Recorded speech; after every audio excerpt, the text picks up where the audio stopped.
esto nace desde la misión que tiene la fundación, ¿cierto? Que es mejorar la calidad de vida de las personas, de las niñas y niños en Chile, y la educación ahí tiene un pilar clave para que esto ocurra.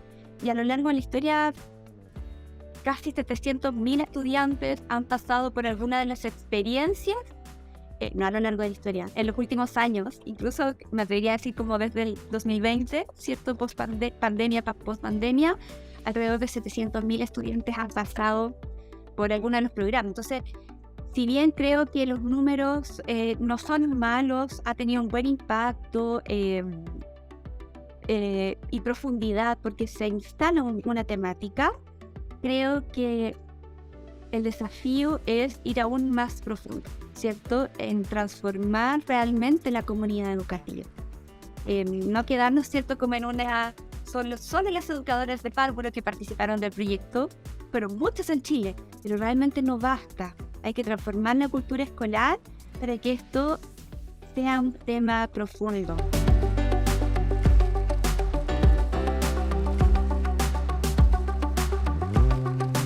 Usar tecnología no es innovación hoy en día, porque todos lo usamos, ¿cierto? No es algo nuevo. Usamos el celular, usamos el computador, usamos la pantalla interactiva, usamos PowerPoint, usamos Word. No es una gran innovación. La gran innovación ocurre cuando los elementos tecnológicos nos invitan a crear, ¿cierto? A relacionarnos con el aprendizaje de una manera diferente. Innovar con tecnología tiene hartos beneficios, ¿cierto? Como pensando en lo macro hoy en día. Pensando en lo macro, tú puedes acceder a recursos de calidad, ¿cierto? Disponibles en distintas plataformas que te permiten aprender a tu propio ritmo, te permiten atender a los intereses particulares de cada niño, ¿cierto? Y entender que no todos aprendemos de la misma forma. Entonces, eso, la tecnología nos permite eso, ¿cierto? Es una tremenda herramienta para atender la diversidad de aprendizajes. Nos permite y personalizarlo, ¿cierto? Nos permite también que exista una mayor interacción, mayor colaboración. Nosotros en la Fundación País Digital hemos desarrollado proyectos en los cuales básicamente invitamos a las niñas y niños a trabajar proyectos conjuntos. Pero si lo llevamos como a un territorio de población vulnerable, ahí nos enfrentamos a brechas muy importantes. Y brechas como el acceso, partiendo por eso, ¿cierto? Que no todos tenemos el mismo acceso y que ese acceso sea de calidad, ¿cierto? En el fondo garantizar que exista internet, que ese internet sea de buena calidad, pero que también existan equipos que me permitan explorar más allá de un computador. Diría casi que el computador es la base, pero deben haber otros elementos también que me inviten a crear tecnología, a relacionarme con la tecnología. Y eso es más difícil que ocurra en contextos vulnerables, donde la tecnología es cara, hay que entenderlo así, pero es más difícil que llegue tecnología de muy buena calidad. Ahora, existen estrategias también para trabajar la antesala a esto, al pensamiento computacional, por ejemplo, al trabajar con tecnología, que es el pensamiento computacional, y que nosotros lo desarrollamos durante la pandemia.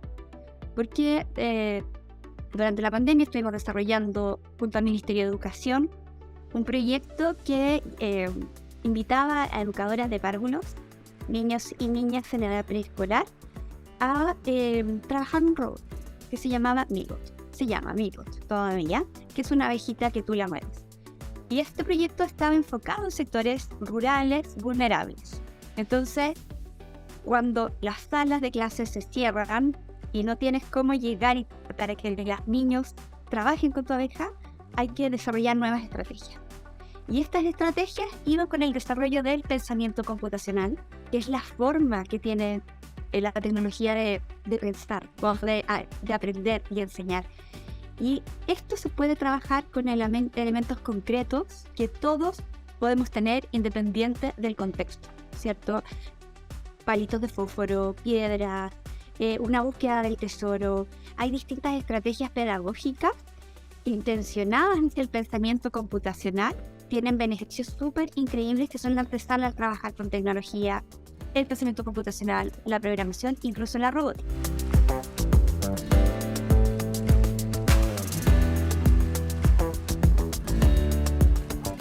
es demasiado importante,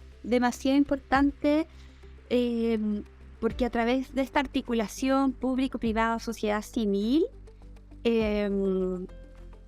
nos da la posibilidad de aprender más rápido y actuar más rápido. Porque el Estado tiene necesidades, hay financiamiento privado y hay estrategias que la sociedad civil, fundaciones, ONGs, etcétera, incluso establecimientos educacionales, universidades, tienen. Entonces, trabajando articuladamente, el modelo es muy fortuito. Se logran innovaciones muy ágiles. Desde la experiencia que nosotros tenemos desde la Fundación, es clave esa conversación. Público, privada, sociedad civil, ese triángulo es parte y está en la misión de la Fundación y es lo que impulsamos, ¿cierto? Que ocurran estas conversaciones que a veces son más difíciles que ocurran, sentarse a la mesa a conversar en los temas país entre todos para que funcione, ¿cierto? Este ecosistema que impulse grandes temáticas.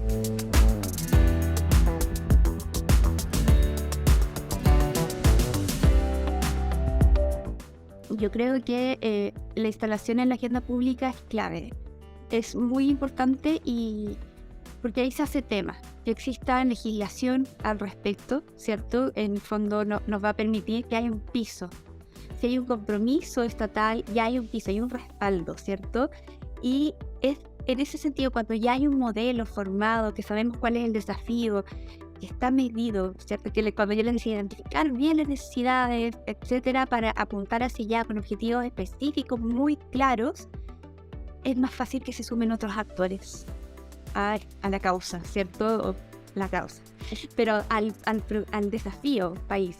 Y creo que ese es el modelo de escalarlo. Ahora, nosotros, por ejemplo, lo que hacemos en la Fundación es, desde el área de educación, porque hay otras áreas también, es mostrar lo que funciona y lo que no, ¿cierto? Y con eso el Estado puede amplificar, ¿cierto? Hoy en día, en este caso el Ministerio de Educación, podría tomar lo aprendido y llevar programas masivos.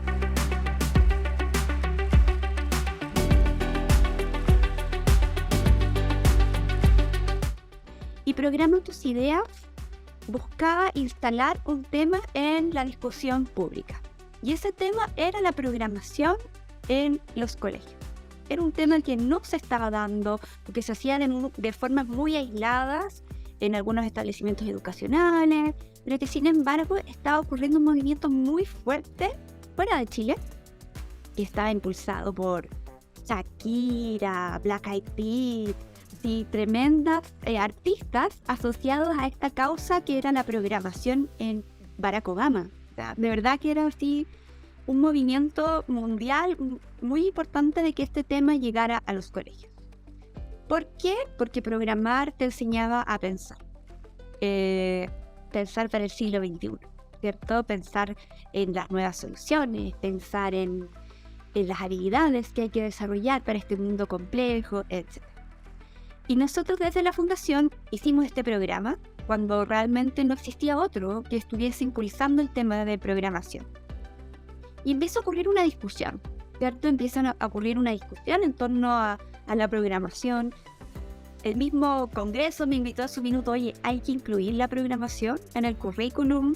Empiezan a surgir otras organizaciones que impulsan temas de programación, o algunas con enfoque de género, otras con foco en la población rural.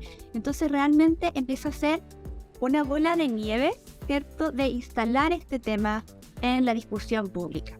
Y nosotros haciendo eso, pero también ejecutando el proyecto, porque nos interesaba como aportar a la política pública desde una lógica bottom-up. Y ustedes saben mucho también en Suma, ¿cierto?, que es desde la base, con conocimiento, midiendo lo que ocurre en la sala de clase, con estas innovaciones, etcétera, y así poder aportar a que haya una política de Estado que se incorpore o no este tema. Y este proyecto fue para mí súper exitoso porque realmente se posicionó en la agenda pública, se discutió sobre esto, se decidió no integrarlo, pero hubo una postura, hubo experiencia, y esta experiencia nos permitió también desarrollar otros proyectos como el que les conté también de vivos con niños muy pequeños, pero también de robótica educativa con muchísimos participantes en plena pandemia buscando estrategias, pura innovación. Entonces realmente creo que Programa Tus Ideas, a quien yo le tengo un cariño gigante como proyecto, es uno de los proyectos más exitosos del área de educación de País Digital.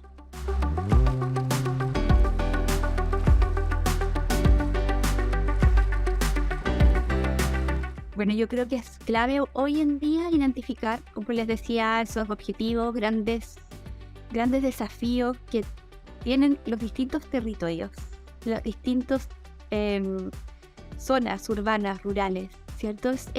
Toda innovación es diferente. Entonces, partir por eso, por esa pequeña y gran identificación de los desafíos, para desde ahí abordarlos con soluciones creativas. Creo que otra cosa súper importante, pensando como en países, es asociarse con expertos. Aquí hay gente que sabe mucho en contextos complicados. Realmente, no somos Finlandia, somos Chile y somos Latinoamérica, y nos toca contextos que no son los óptimos y en los cuales hay estrategias que han sido muy enriquecedoras. Entonces hay gente, distintas organizaciones, personas también naturales, que tenemos y conocemos estrategias que funcionan, que han funcionado y que son aplicables en contextos complejos. Entonces, aprovechar el talento que tenemos en la región, en Latinoamérica, porque estoy segura que hay muchas personas que aprendieron mucho en la pandemia. Que fue, bueno, para todos creo que fue muy importante lo que pasó, ¿cierto? Y nos desafió muchísimo a pensar fuera de la caja también. Y bueno, también en contextos no pandémicos hay muchas experiencias territoriales. Entonces, creo que identificar las necesidades, asociarse con expertos, algo que tú dijiste antes, Seba, súper clave, planificar la escalabilidad, ¿cierto? Y la sostenibilidad también, que sea una iniciativa innovadora que sea sostenible y que no dependa de un programa que va y se fue, ¿cierto? O de una fundación que me quiso venir a ayudar, sino que de capacidad quede instalada en el establecimiento educacional para que así sea sostenible en el tiempo, ¿cierto? Que sea una innovación, que en el ciclo de innovación esté constantemente reevaluándose. Y eso se puede intencionar y puede quedar sostenido en la propia escuela. Entonces, una planificación de la escalabilidad es clave, y lo que adelanté un poquito es la evaluación, ¿cierto? De ir este ciclo de innovación evaluándolo. Si ya no me sirve, dejémoslo de hacer. Si ya no es una innovación y no está teniendo los resultados que esperaba, busquemos otra solución. Y nos cuesta como, oye, si estoy tan cómodo aquí, ¿verdad? Pero está resultando la estrategia, están mejorando los aprendizajes de los niños están más motivados, los profesores están más motivados. Evaluemos y seamos críticos también, en llevar el pensamiento crítico a los colegios, a las innovaciones, es súper importante. Entonces, creo que también para nuestra región recomiendo la evaluación, que esta evaluación sea compartida, por supuesto, compartir los resultados, compartir lo que me funcionó, lo que no hagas esto, ¿cierto? Es importante para poder aprender los unos de los otros, de los distintos contextos de vulnerabilidad, contextos de ruralidad, contextos desafiantes, compartámoslo. Yo creo que compartir esa experiencia es clave, y, por supuesto, lo más importante creo que es promover políticas públicas favorables para lograr estos cambios, ¿cierto? Para lograr la innovación en educación, necesitamos que haya una cultura escolar flexible. No va a haber innovación si seguimos en este cuadrado que me digan lo que tengo que hacer, las horas que tengo que cumplir. Ahí no hay espacio para hacer las cosas diferentes. Entonces, se necesita flexibilidad, y para eso necesitamos políticas públicas que garanticen también esa flexibilidad.